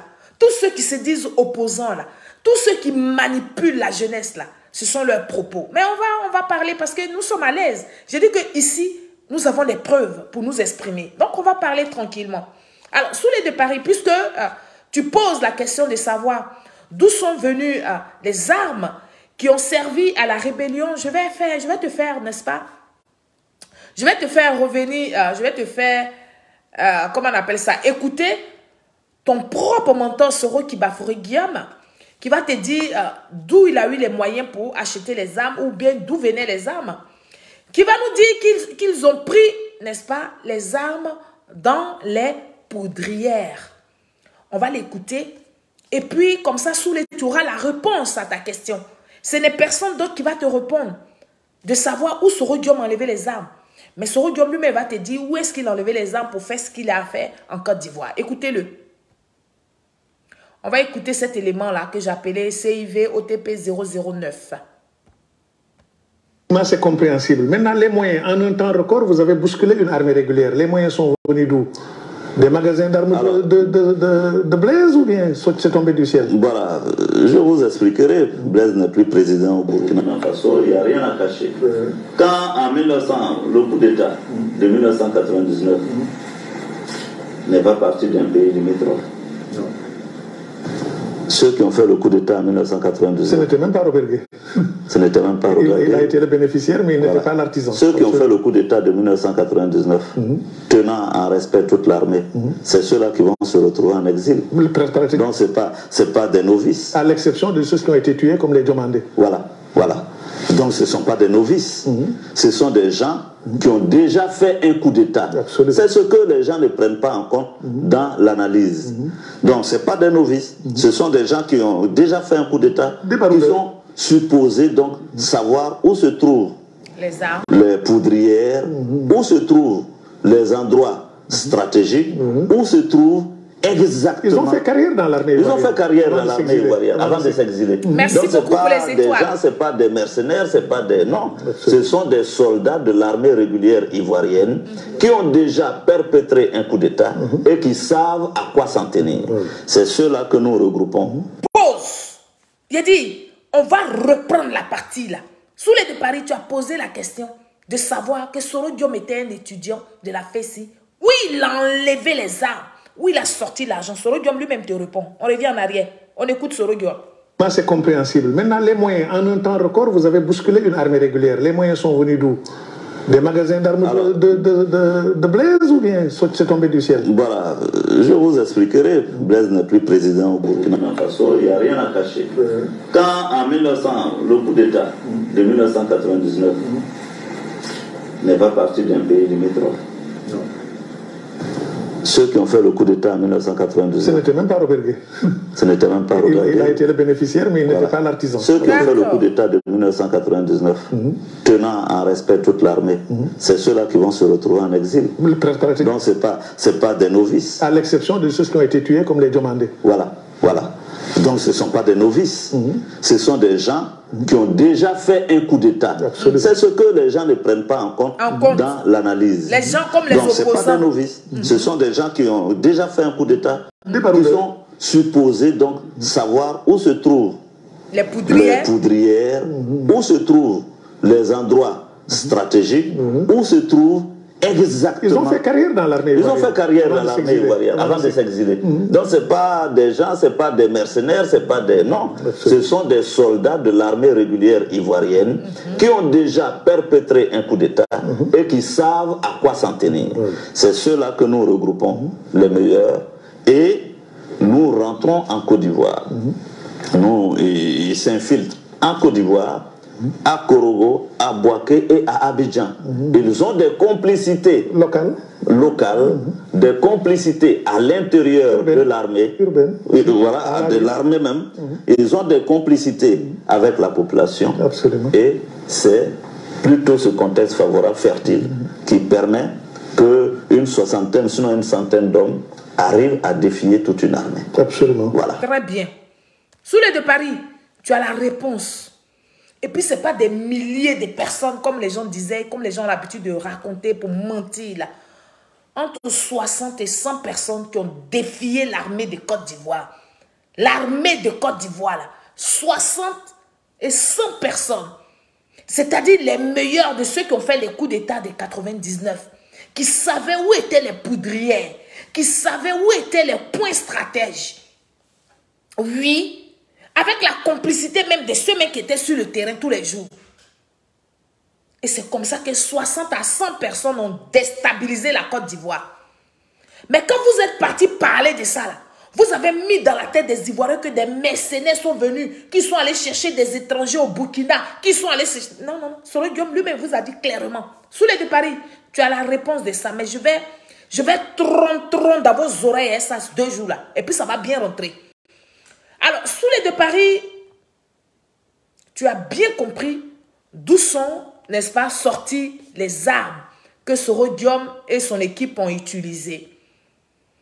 Et pour confronter, n'est-ce pas, les propos de Soro Kibafori Guillaume, donc qui est ton mentor, je vais vous faire écouter Shérif Ousmane, qui va dire la même chose que Soro Kibafori Guillaume. Ce qui confirme que c'est la vérité que, pour une fois, Soro Guillaume dit. On va écouter ici ce petit truc-là, cette petite vidéo qui s'appelle CIV OTP 0010. On écoute ici ensemble. On n'a même pas imaginé qu'on ferait 48 heures dans cette crise. D'où on avait... Pause. On n'a même pas imaginé qu'on ferait 48 heures dans cette crise. Écoutez-le, hein. On n'a même pas imaginé qu'on ferait 48 heures dans cette crise. D'où on avait un effectif très réduit. On avait du matériel, moins de matériel. On s'est même, je dirais, servi sur le terrain. Donc, pour vous dire qu'on ne s'était pas projeté dans la durée. Pour nous, c'était une opération qui devait se donner en un lieu point, et puis le lendemain, on prenait le pouvoir, et puis ensuite, celui qui allait être le président de la République, s'il faut le dire, arrivait à organiser des élections. Je pense que pour nous, c'était de mettre en place un état de droit où chaque Ivoirien était libre d'être candidat. Ça, c'était important. Le départ. Du nord, de l'est et tout. Donc, du coup, cette candidature devait pouvoir, donc, je dirais, sceller la réconciliation définitive des Ivoiriens. Famille, est-ce que je remets ça? On va remettre ça. On n'a même pas imaginé qu'on ferait 48 heures dans cette crise. D'où on avait un effectif très réduit. On avait du matériel, moins de matériel. On s'est même, je dirais, servi sur le terrain. Donc, pour vous dire qu'on ne s'était pas projeté dans la durée. Pour nous, c'était une opération qui devait se donner en un lieu point, et puis le lendemain, on prenait le pouvoir, et puis ensuite, celui qui allait être le président de la République, s'il faut le dire, arrivait à organiser des élections. Je pense que pour nous, c'était de mettre en place un état de droit où chaque Ivoirien était libre d'être candidat. Ça, c'était important. Que vous soyez du nord, de l'est et tout. Donc, du coup, cette candidature devait pouvoir, donc, je dirais, sceller la réconciliation définitive des Ivoiriens. Ah! Vraiment, Shérif Ousmane aussi, il était frais comme ça. Papa n'a pas. Famille, on va continuer parce qu'il faut qu'on continue. Et donc, encore plus loin dans sa vidéo sous les de Paris, je suis en train de t'apporter des réponses comme ça à tes questions. Si tu es bien, tu vas te saisir de tout ça et puis réfléchir, faire travailler un peu tes neurones. Tu ne vas pas suivre une feuille de route parce que pour toi, il faut y aller tête baissée. Non. On veut la paix en Côte d'Ivoire. Et cette fois-ci, c'est une paix de vérité que nous allons imposer aux Ivoiriens. Et cette paix de vérité commence par la communication, par la déconstruction de vos mensonges. Parce que vous voulez traverser l'histoire de la Côte d'Ivoire. Elle est connue. Mais c'est parce que les gens ne font pas l'effort d'aller chercher les preuves. Les preuves sont sur YouTube. Les preuves sont partout. Parce que ces vidéos-là existent. Ce n'est pas seulement une série qui a fabriqué ça. Non. Tout ça, ça existe.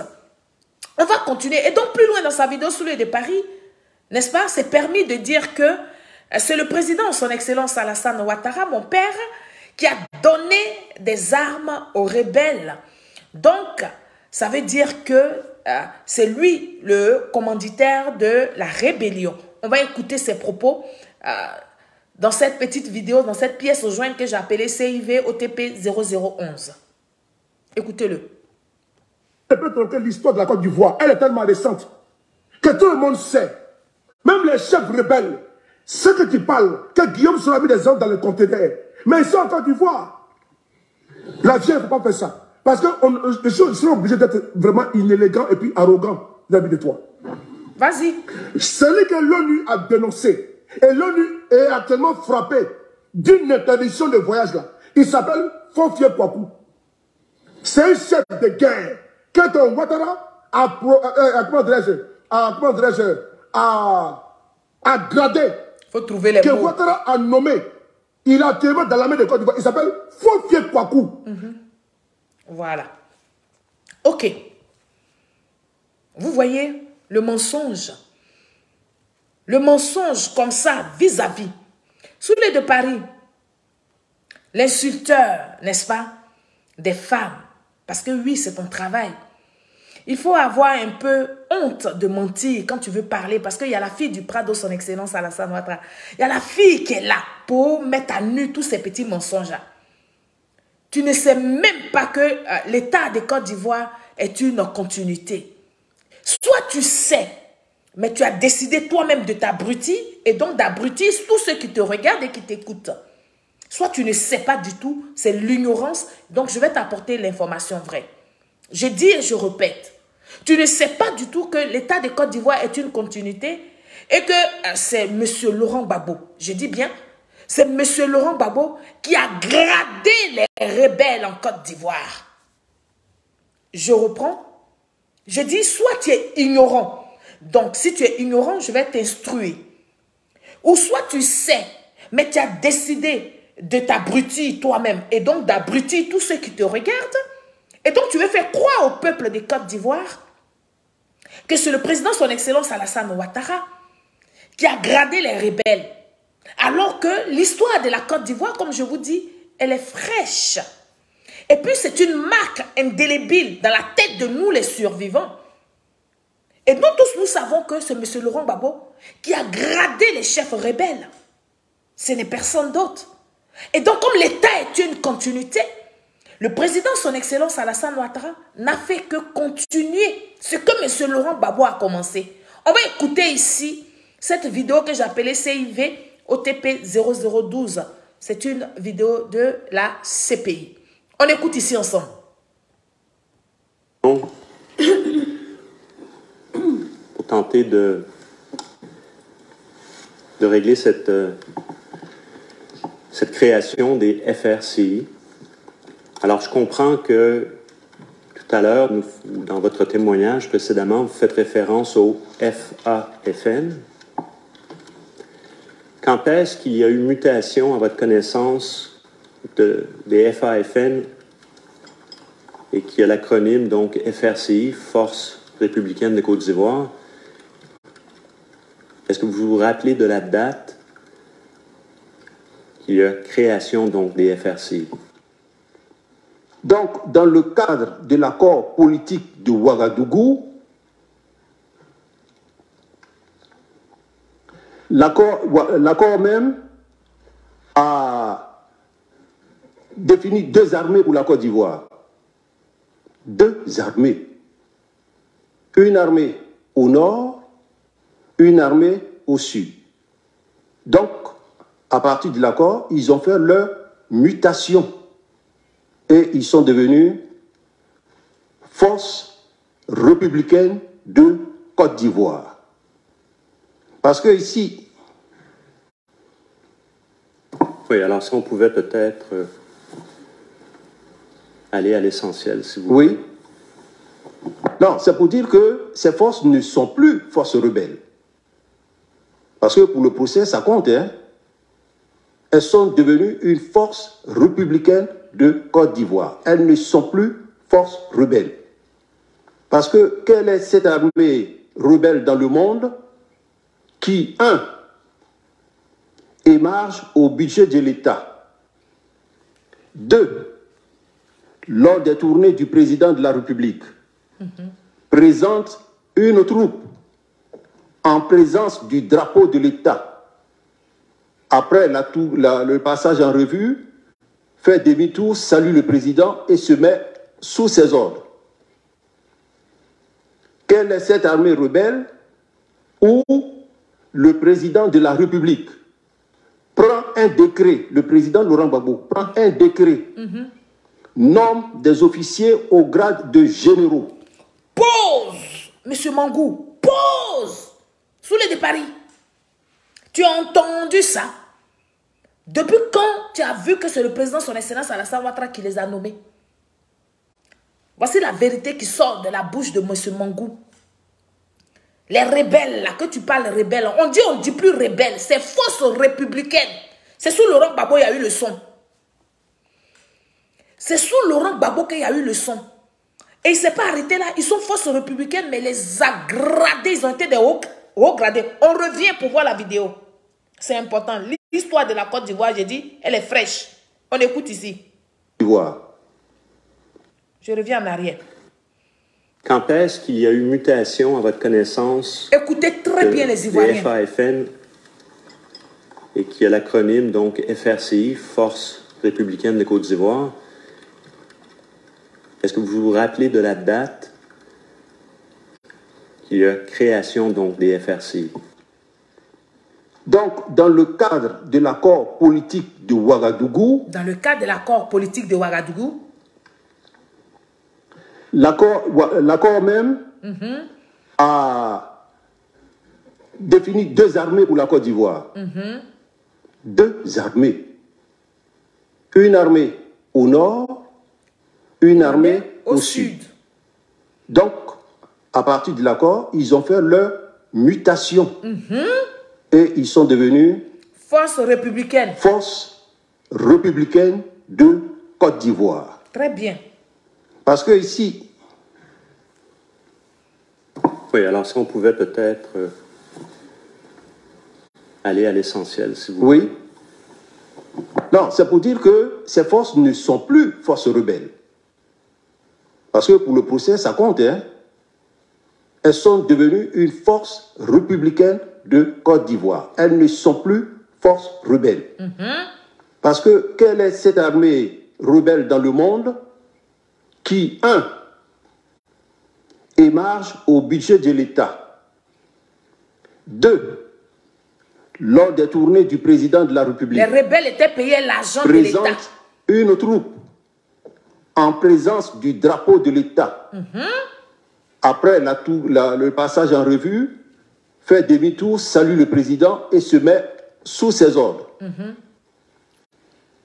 Quelle est cette armée rebelle où le président de la République prend un décret, le président Laurent Gbagbo prend un décret, nomme des officiers au grade de généraux, nous fait faire un travail d'harmonisation pour les grades antérieurs. Quelle est cette armée où nous-mêmes, nous avons envoyé des gens pour faire des visites médicales, le recrutement. Donc ce n'est pas une armée rebelle, c'est une armée au même titre que les FDCI. Et ça, il faut bien le comprendre. Pour la suite du débat, parce que quand on va parler de... Non, mais ce sont les rebelles qui ont chassé le président Gbagbo, ce n'est pas vrai. c'est la deuxième armée de Côte d'Ivoire qui l'a chassé. Très bien. Qui n'est pas contente et qui l'a chassé, ce n'est pas des rebelles. Très bien. Peuple de Côte d'Ivoire, je vous avais dit que la fille de son excellence Alassane Ouattara était de retour. Je n'aime pas le mensonge. Vous voyez la vérité et vous fermez la vérité et vous voulez abrutir les jeunes.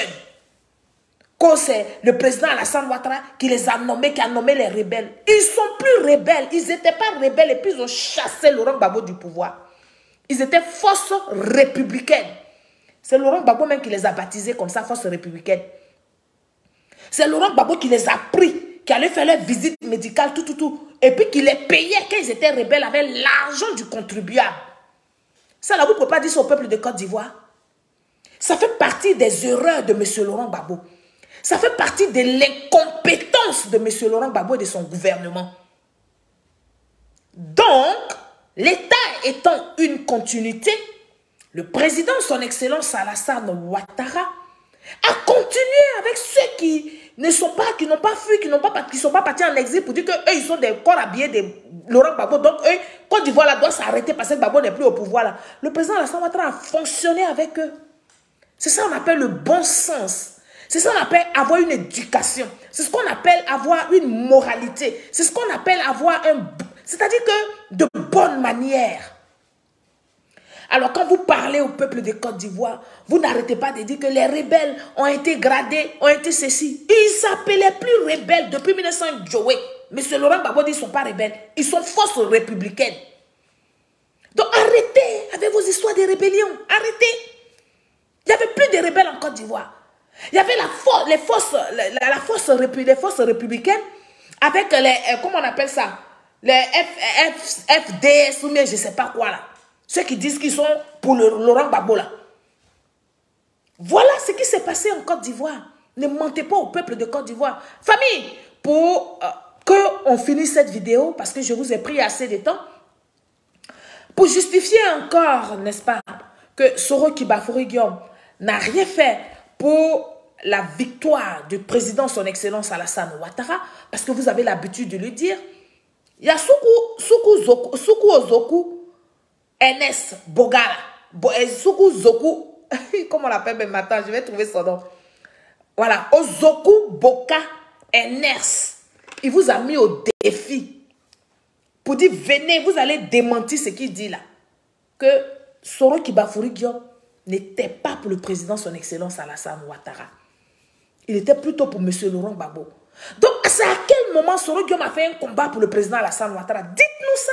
Et puis Soro Guillaume lui-même, il peut le dire. Là, il a acculé de partout. C'est le moment de parler, de cracher les morceaux. Mais il ne crache rien. Ça veut dire qu'il n'y a rien. Parce que ce qu'il va dire, là, il ne pourra pas apporter d'éléments de preuve pour justifier ce qu'il dit la famille. On va écouter ici Soukou Ozoku. Ozoku Boka NS, pardon. Oui, il vous a mis au défi là. On va l'écouter ici. Alors, j'ai appelé cette petite vidéo là CIVOTP 0013. 013, pardon. Écoutez-le. Je suis Boga NS Ozoku. Boga NS Ozoku. Je suis l'adjoint du secrétaire général du Kouja. Soro Guillaume. Le premier ministre Pascal Affi N'Guessan, il est témoin de ce que je lui ai dit. La première dame Smoulou Gbagbo, elle est témoin de ce que je lui ai dit. Paix à son âme. Le ministre d'État Abdoulaye Sangaria, il est témoin de ce que je lui ai dit. Ça, c'est le camp du président Gbagbo. Dans ton cas, Konaté Nabi, il est témoin de ça. Quand ils ont pris l'élection présidentielle de 2010, tu as mis du temps avant de reconnaître, avant de dire que Ouattara a gagné. Écoutez-moi très bien, les amis. S'il y a des gens ici qui traitent des vidéos, cette partie-là, prenez-la après. Nous, on a pris ça. On a pris aujourd'hui. Je lance un défi à tous les souristes. Ils disent qu'ils ont des cassements de papier. Dites-leur que moi, je dis, je les défie tous. Ils ne pourront pas. Soro Guillaume, tu es allé voir le président Gbagbo pour lui dire que tu lui décides de toi, Soro Guillaume, de nommer son premier ministre après le résultat, après la présidentielle de 2010. Toi, Soro Guillaume, là, tu es prêt à convaincre Youssouf Bakayoko. Tu es prêt à convaincre Choi. Tout ce Bagakou va donner les résultats et tu vas convaincre toi pour les certifier. Évidemment, le président, lui, ça ne lui pose pas de problème. Parce que ce qui est logique, j'aurais été à sa place, je n'aurais jamais dit non.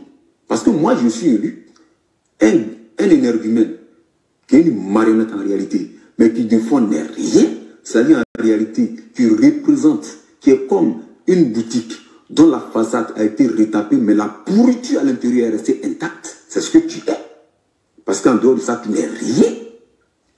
Alors, moi, je dis à cette personne-là, oui. Donc, évidemment, il t'a dit, là où il y a eu le bas blesse, là où tout s'est bloqué, c'est quand toi, tu as demandé qu'il signe, qu'il fasse un document, qu'il le signe, pour toi, te nommer Premier ministre. C'est là que son entourage, dont le Premier ministre Pascal Affi-N'Guessan, dont son épouse Simone Gbagbo, dont son ami et frère et compagnon de lutte, Feu Aboudraman Sangaré, ont dit, ça là, on n'est pas d'accord. C'est là que toi, tu es parti maintenant dans le camp d'Alassane Ouattara. Mais tu penses à Ouattara, tu penses qu'il ne sait pas ça? Allez les chocs. Je l'ai dit. Tu n'es pas fiable, tu n'es pas constant, tu n'as aucune fiabilité, toi. Toi, moi je le dis toujours, je dis toi, tu évolues en fonction de l'engraissement de ton pancréas et de ta panse. Je l'ai toujours dit. Et je l'assume. Moi, pour moi, tu n'es pas Premier ministre. Tu n'es rien. Toi, je te dis que toi, tu fonctionnes selon le volume que tu veux donner à toi, ton pancréas et à ta panse. Le jour que ton intestin, là, il est gros, eh bien, en ce moment, tu deviens gourmand. Le jour qu'il est rétréci, ce jour-là, tu diminues le volume de toi, tu n'as pas de limite. On peut gaspiller quelqu'un comme ça. Toi, tu mens au président Gbagbo. Et tu vas mentir au président Alassane Ouattara. C'est ce que tu es. Mais tes amis de ta génération, ça veut dire, il est resté constant du début jusqu'à la fin. Du début jusqu'à la fin, Blé Goudé a dit, Gbagbo là, je suis là, et je suis là, et je suis là. Tu étais où, toi là, si Gbagbo t'avait nommé Premier ministre aujourd'hui là, Ouattara, toi tu avais dit qu'il a perdu. Je dis qu'on a été navigué là, bébé qu'on a été navigué. Excusez-moi, il dit qu'on a été navigué. Qu'on a été Sidiki. C'est pas qu'on a été navigué, c'est qu'on a été Sidiki. Je me suis, on a tout compris, c'est pas grave, on sait. Bébé-moi qu'on a été Sidiki. Je dis, il était là. Où on te connaît. Tu es un essuie-glace, comme le dit Amanda. Tu es un essuie-glace, Rubio. Mais toi là, eux tous là, au RD, au RHDP, mais ils savent que tu n'es pas quelqu'un de crédit. Donc ils ne peuvent jamais te confier la destinée de leur machine. Une machine avec laquelle ils ont combattu toute leur vie. La remettre entre les mains d'un roublard, d'un opportuniste. La remettre entre les mains d'un voyeuriste, d'un postophile. Un postophile. Ça n'a pas de sens. Ça n'a pas de sens. C'est ce que tu es. C'est ce que tu es. Tu n'es pas crédible. Tu n'as aucune constance. Je le répète encore. Sur Guillaume, toi, tu allais négocier avec le président Gbagbo. C'est moi qui te le dis. Et tu le sais, Konaté s'est dit qu'il était là. Si la présidence pour Gbagbo, le premier ministre Affi-N'Guessan, le ministre d'État, Aboudraman Sangaré, ça ne posait pas de problème. Mais c'est quand toi, Soro, tu as demandé à ce que le président Gbagbo rédige un document pour le signer, il a dit, niet, ça passe pas. Et tous ont dit, niet, ça passe pas. Donc toi, tu ne fonctionnes que, toi, Soro, tu ne fonctionnes que selon le volume de ton estomac. C'est de ça qu'il s'agit. Voilà. Peuple de Côte d'Ivoire. Chers followers, chers Ivoiriens, je vous ai fait cette vidéo-là pour que vous compreniez mieux l'histoire de la Côte d'Ivoire. On ne va pas s'arrêter là, on va continuer les prochaines fois. Mais pour ce soir, on a assez apporté des éléments de preuve, on a assez répondu aux questions de Soulé de Paris et aux Soroïs pour dire que l'histoire de la Côte d'Ivoire est vraiment fraîche. Et l'histoire de la Côte d'Ivoire est pour chacun d'entre nous une marque indélébile. Personne ne peut la falsifier. Non, non, non, non, non. Et surtout que nous voulons aller à la paix définitive. Nous parlons de cohésion sociale au peuple ivoirien. Nous n'allons pas permettre que vous veniez troquer l'histoire de la Côte d'Ivoire pour attiser encore la haine dans le cœur des gens. Ce n'est pas possible. Pour cela, nous disons non. C'est pour ça que ce soir, avec la fatigue, avec tout ce que vous savez, je me suis permise de faire cette vidéo-là. Je voudrais ce soir vous dire bonsoir, vous remercier pour votre soutien, saluer tout le monde, faire un clin d'œil à Présiassi, mon chef, n'est-ce pas? Dire à tous les Ivoiriens, restons concentrés. Parce que ces gens-là, ils n'ont rien de nouveau. Ils sont en train de préparer pour changer la stratégie du soulèvement populaire. Les jours à venir, nous allons les déballer. Je suis de retour. Je vais mettre tout en œuvre. Je vais mettre tout en place pour vous faire des vidéos de qualité encore. C'est-à-dire que les appareils, là, on va faire de sorte que je ne vais plus attraper le téléphone comme ça. Parce que Facebook même ne veut pas ça. Sur ce, je voudrais saluer le président, son Excellence Alassane Ouattara. Donc, vive son Excellence Alassane Ouattara. Le vice-président, M. Meïlé. Le premier ministre Patrick Achi, que j'appelle affectueusement mon gomelan. Je voudrais aussi saluer particulièrement le ministre d'État, le ministre de la Défense. Celui-là même qui fait en sorte que la Côte d'Ivoire respire la tranquillité. Je voudrais vraiment remercier ce ministre-là. Je voudrais aussi remercier nos forces de défense en Côte d'Ivoire. Merci pour tout ce que vous faites pour le peuple de Côte d'Ivoire. Nous sommes avec vous. Nous allons toujours vous mettre au premier plan parce que nous savons que tout dépend de vous pour que nous soyons tranquilles en Côte d'Ivoire. Merci à vous tous. Très bonne soirée et bon week-end. On est ensemble pour une nouvelle vidéo. Au revoir.